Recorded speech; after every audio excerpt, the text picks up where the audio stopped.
what matters is Maye is legit. He's legit, and he is on the exact schedule he's supposed to be on if he's going to be a superstar, which is year 2, you're legit. So he's like, you should feel great, bro. With a light schedule and Maye playing like that in that stage, it's a lot to like with New England. Of course. It's the quarterback is real. You told us that this guy right here reminds you of a young Josh Allen. Did you see those stiff arms and what this guy was doing tonight? Yeah. He was running around. He was making plays. You can't say it didn't look Josh Allen-like, but that's Drake Maye.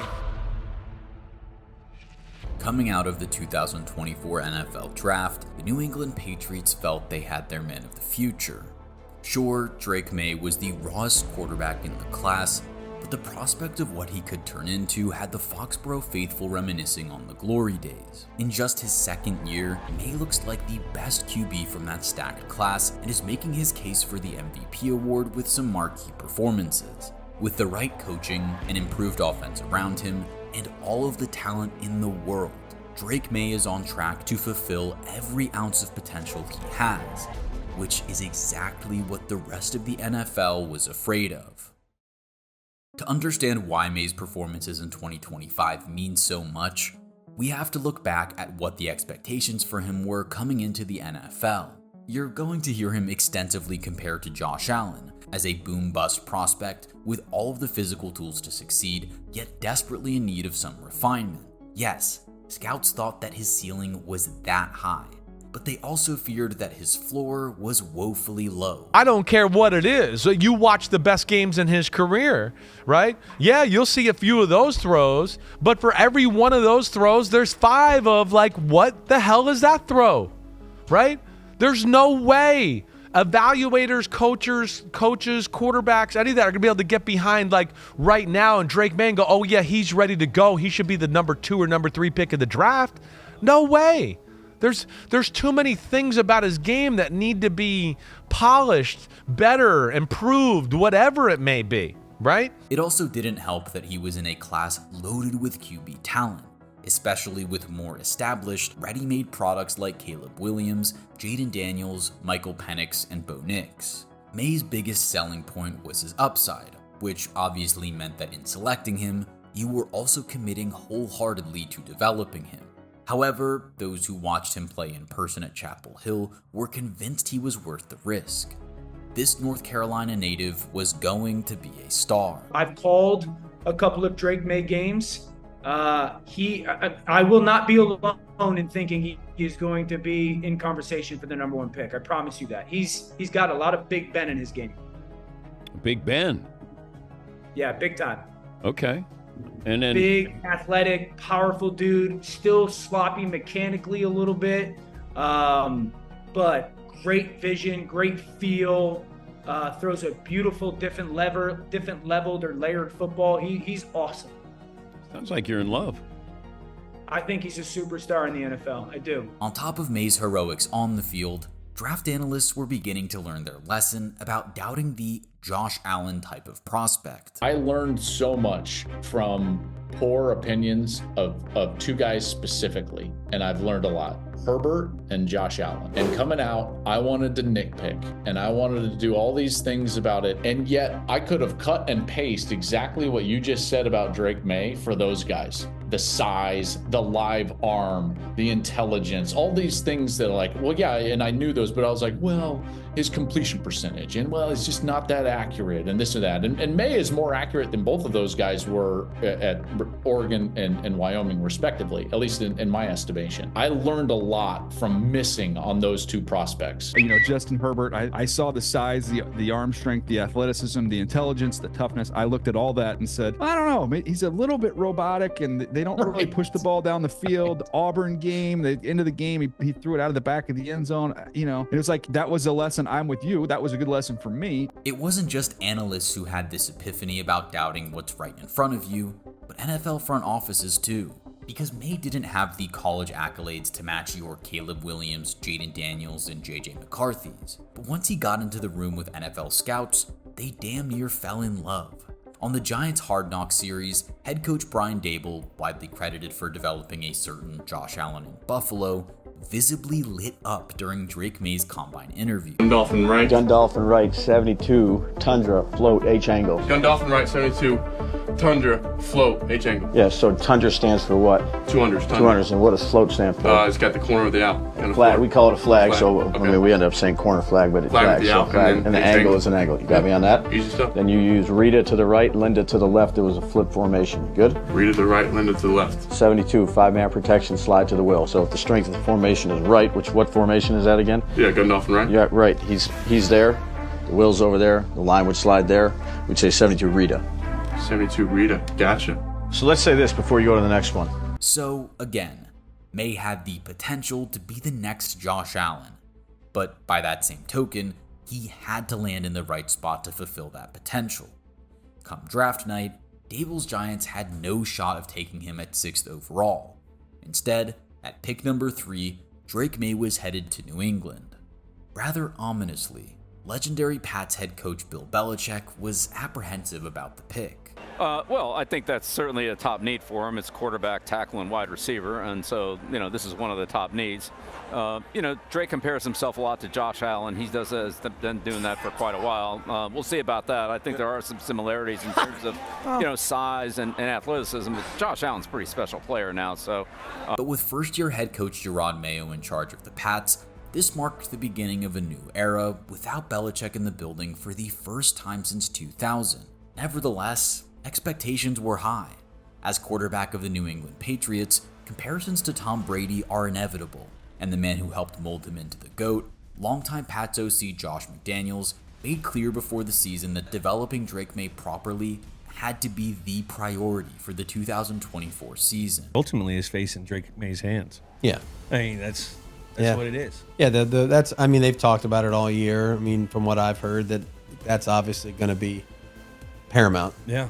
His development and whatever the plan ends up being for Drake in terms of when he's going to play, how they're going to handle him, and continue to develop him as he goes forward it's going to be important. We'll delve a little bit deeper into McDaniels in just a second, but his greatest success story, Tom Brady, also weighed in on how best to ensure Maye succeeded with the Patriots. I think it's best, in my opinion, for young quarterbacks and rookie quarterbacks to kind of watch a veteran do it. And there's so much that goes on, and quarterbacks need to process so much information so quickly. And I think if you can have someone, I sat behind Drew Bledsoe my first year. What a great player he was, someone that I got to watch and learn from. Aaron Rodgers watched behind Brett Favre. Patrick Mahomes watched behind Alex Smith. So when you have a real pro in front of you, they can help with that learning curve, even though that young quarterback isn't necessarily going out there and losing confidence in what his abilities are. Those young players are going to get opportunities. The franchises need those young quarterbacks to come in and take a big step and lead that franchise on into the future. Right. I just like to give them a little bit of time to acclimate themselves to the pro game, the pro schedule. I mean, it's a big difference between college football and professional football. And to New England's credit, they did exactly that, naming Jacoby Brissett as their Week 1 starter.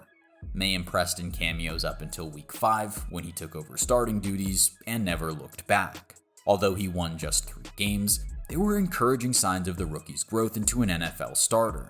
Sure, his 7-game interception streak was concerning, but Maye had become increasingly comfortable in leading this team, something that Rob Gronkowski highlighted as an early indicator of success. I love Drake Maye. I love everything about him, especially that he had brothers growing up and he was always competing versus them. His brothers are busting his chops and then they're always praising him the next day. And that was kind of like my life growing up. And just that aura around him. He's a complete leader. He's a complete quarterback out on the football field too. He has that aura around him where the players like him. They like what he's doing. They like how he prepares. And to have that skill to call a team meeting as a rookie at 22 years old, you know you're going to be the real deal, and you know you're in the right mindset to be the quarterback of the New England Patriots if you're already doing that. Receiving that kind of endorsement from a franchise legend in the midst of a 4-13 campaign speaks to just how much hope Maye brought to Foxborough.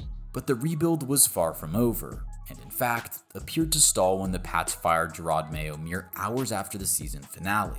They replaced him with Mike Vrabel, another former player with a more established head coaching record than his predecessor.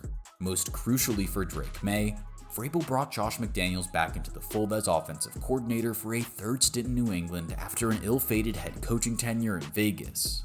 Again, McDaniels is the guy who helped Tom Brady develop into the greatest player the sport has ever seen, and he was now inheriting a sophomore Drake Maye. Arena Club is today's sponsor, and let's be real, the sports card hobby was due for an upgrade. Slab packs are Arena Club's digital-first way to rip real, graded cards faster than ever. No mail delays, no grading waitlist, just open, react, and collect. The pack we're ripping today is a Ruby pack. That's one real, graded card delivered instantly to your virtual showroom. Slab Safe Protection guarantees at least 80% of the value back, and if the card doesn't excite, Arena Club will make an instant offer to buy it back. So let's rip it. JJ McCarthy. Not exactly a Mahomes, but hey, every card gets added to your Arena Club showroom. Ready to sell, trade, or showcase. The full pull history, instant resale value, and grading details all built in. It's like the old school card rush, without the shoeboxes and shipping. Right now, you can get 20% off your first slab pack or card purchase by going to arenaclub.com/TDK and use code TDK. That's arenaclub.com/TDK, code TDK for 20% off. Big thanks to Arena Club for supporting today's video. Let us know what you pull. According to three-time Super Bowl champion Mark Schlereth, this was a match made in heaven because McDaniels is the absolute best of the best. And you go back to his year as a coordinator with Mac Jones and how well Mac Jones played, and then all of a sudden Mac Jones was lost in the desert, and now he's back with Kyle Shanahan playing really good football. It just matters who coaches you. It matters, who's giving you the message and who's tutoring you in the game and allowing you to grow as a player and allowing you to understand the game at a more global level. And you can say what you want about his head coaching career, but man, that guy's one hell of an offensive coordinator. Even better, the worst of Maye's growing pains were behind him now. And with another top 5 pick in the draft and boatloads of cap space, the front office was able to properly build out the roster around him. With 4 picks in the first 3 rounds of the 2025 draft, all spent on offense, the line was sorted out with left tackle Will Campbell and center Jared Wilson. The backfield got a boost with Travion Henderson, while an unimpressive receiving core got a brand new deep threat in Kyle Williams. Free agency brought in even more for Maye to play with in the form of Mac Hollins and veteran wideout Stephon Diggs. It's not exactly a coincidence that both of those men played with Josh Allen. The Pats front office had the blueprint for optimally developing Drake Maye right in front of them. Hell, they had to face the man twice a year. Might as well learn a few lessons in the process. This offseason, Hollins expanded upon the similarities between the two. I think one thing I learned playing with Josh is you got to have some good conditioning because the play's not over. And being able to see that in Drake's game is great. I can just carry it over, just always be available. Because you never know what Drake might spin out of, duck under, jump over, and you got to be there because there's nothing worse as a player. And this is Little League when I used to do it when I was quarterback. It's you come out of a cool move in the backfield and you look and your receivers are already kind of walking thinking you got tackled. So to be able to be that guy and kind of get the whole room and whole team on that same wavelength of Drake's not down yet is going to be good. Before 2025 kicked off, that comparison may have seemed premature. Now, it sounds prophetic, especially in the context of the Pats' marquee road win in Buffalo. Rather poetically, Stephon Diggs had his best game of the season at Highmark and said exactly what was on everyone's mind after New England's 3-point win. And you told us that this guy right here reminds you of a young Josh Allen. Did you see those stiff arms and what this guy was doing tonight? Yeah. He was running around. He was making plays. You can't say it didn't look Josh Allen-like, but that's Drake Maye. To perform at that level in his first ever primetime game is a testament to Maye's growth, readiness, and indomitable talent. And even the GOAT, possibly getting some deja vu here, paid credit where it's due. Yeah, I think he's got great development being in that program and just working with Josh McDaniels for as long as I did. He knows how to develop quarterbacks. He's so good with getting guys in the right play. And, right now Drake Maye's playing with the greatest tight end in the history of the New England Patriots, Hunter Henry. Wow. This guy's electric. Wow. You do the humble brag. He shoots I knew I was coming back with you. He got I knew I was coming back. Only second to that Russo guy. He's a good player. That Russo guy was unbelievable. Only second to the Russo guy. That was fun. I'll just keep taking my shots over here. And that is precisely why Drake Maye is beginning to fulfill his potential and play at the level that the rest of the NFL was always afraid he would reach. One of the keys to getting these boom or bust prospects to boom is putting them in situations to succeed. New England knew that Maye alone was not going to get them back on track, and instead let him struggle as a rookie with no stakes, build around him, then brought back trusted coaches and coordinators with a proven track record of getting the absolute most out of quarterbacks. The only way is up for these Pats. They now have a franchise QB, the right head coach who embodies everything the organization stands for, and they have already surpassed their 2023 and 2024 win totals. If this is how good Drake Maye is capable of playing in his second season, there's no telling where he ends up in the pantheon of Patriots greats when it's all said and done. But what do you think? How much better does it get for Maye and this New England team? Let us know in the comments.